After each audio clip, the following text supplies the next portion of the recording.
Good evening, pedal peeps. Tom Miles here from Tom's Pedal Demos, and I'm gonna give you kind of a run through on when I get a new pedal, or I should say a used pedal from eBay or off Marketplace. The first thing I sit down and do when I get it home, I do usually run it through the thing real quick though, just to make sure that it does turn on, make sure the light works, make sure that it does what it's supposed to do before I do all this. But then I come over and I set it down. I kind of take a, I forgot to lay out a rag, but I'll give it a good quick lay and clean it up, just kind of wipe it down, make sure there's nothing hidden underneath, get the dirt and stuff off of it. You do that again. Some people use a paintbrush. I kind of use this to make sure there's no dust up underneath. And then we will open it up and take a look at the inside. Other thing we're looking for is, I don't know if these carry them, but you know, some of these do have batteries in them. And if they do have a battery, you want to get it out of there, because it's probably been sitting in there for a while. Old batteries can do a lot of harm, so I usually take all mine out anyway, so that they don't sit in there. Because a lot of these, I know that you think that there's not a battery door, don't have a battery, but that's not true. If anybody has any of the Joyo 1030 series, a lot of those take batteries. Matter of fact, I think almost all of them do, and there is no battery door on all of them. Some of them have to be open. There's a few other brands that you'll find that no battery doors, but it does have batteries in them. But I probably should have done this, because I don't do the old turning the thing up and making it run faster. It's not my thing, but I also told y'all I was going to start making longer videos so that we could have fun and enjoy, and that's what we're going to do. And as most of you said, sounds like a good idea. So don't run on me now. This is a pedal I picked up off of eBay a couple weeks ago. I've already done this, but I just wanted to kind of give some of the newer guys to pedal buying. I know you vets already know most of this, but first thing I do is I open it up. See, it does take a battery. Now, what you really want to do with these, if you're not going to have the battery in them, is you want to tape them up with some electrical tape, or they do make little covers that you can get on Amazon that I saw.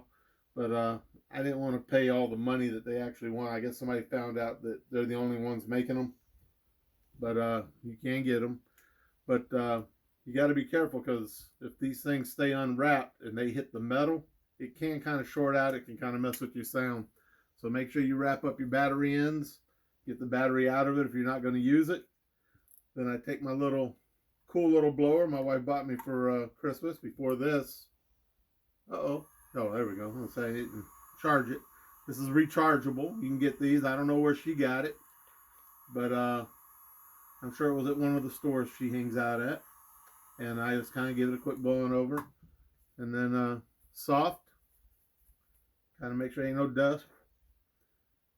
Nothing's broke. Nothing's peeled out. You guys that really know how to solder will know what you're looking for there. I'm not really big on that, so I don't know. Then the next thing you want to do is you're going to take a jack. I use just one of the jacks laying around, but you can get whatever jack you want. I take some Deoxit. Anybody that hadn't bought any of this yet, you want to add this to your toolbox. Trust me, this is good stuff. It's expensive though, so be sparing with it. There we go. It drips a little at the end, so then you want to run it in and out of the jacks a little bit. I did that because it drips. I didn't want to drip it on my phone. It's all right.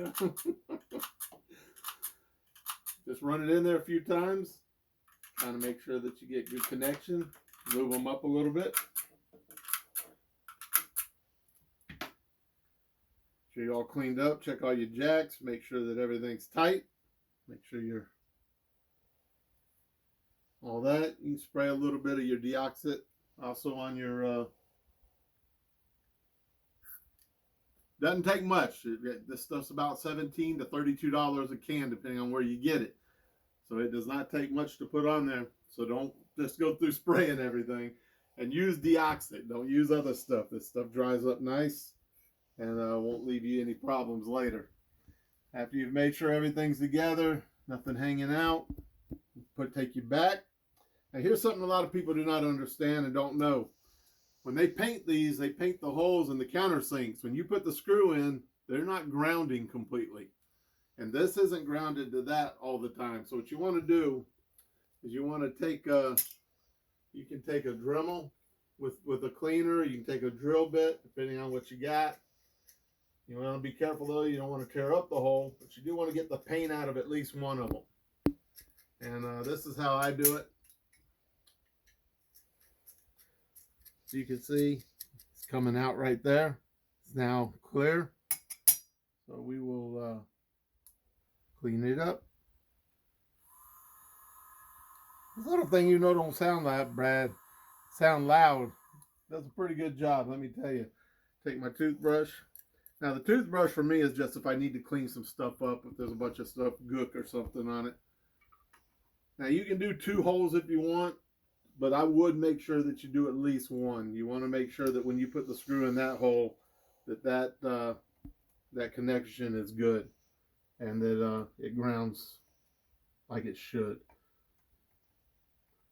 Then you just go put all your screws back in. Now the other thing about this one that I didn't care for when they sent it to me is I don't like the feet on this. We had this discussion on X the other day about having feet on your pedals when you get them. But since they wasn't new, you know, you can't be mad. They probably didn't use them. So nothing I can say about that. But if I'm putting Velcro on, I would prefer not to have the feet in the way, because if the feet are too thick, then your Velcro is not going to touch anything. But you kind of get the idea. We're at the end now on this. Couple things though that I do want to run across, and I'll put it all back together. I'm not going to make y'all sit through all that, but I got the one in the hole that I cleared the paint out of, which is the main thing. Make sure you got a good connection there. You can use a duster. You can get a paintbrush, a nice really fine paintbrush. Toothbrush, get you a little blower or something. You can get the Hams ones that you use on cameras. I have one for my cameras that you squeeze and it puffs air. I also use it on my watches when I open them up. And you can go on Amazon and get cool Q-tips like these that are pointed, and then the other side is like a, I don't know, like a hammer or something. But I got 2 boxes of those, regular Q-tips. You want to have a pair of scissors, some tape. You don't want to use masking tape or use Scotch tape when you cover up the things inside. Get you some good electrical tape or the rubber covers. Have you a good screwdriver with the right bits. You don't want to strip out any of your screws.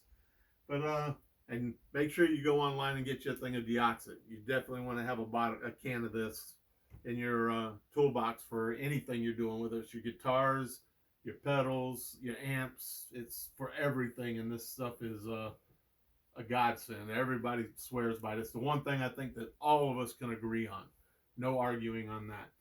And then again, like I told people before, this is older, but I got one to get you one of these, so when you drop the screws in, you don't lose them. It's a big magnet. Take care of your stuff. But that's about it. Like I said, make sure you get them cleaned up and everything. Get your jacks cleaned up. Make sure everything's tight. Make sure your nut's tight on your switch. And then you're good to go. It's good talking to you guys tonight. You have a good night, and I will talk to you later.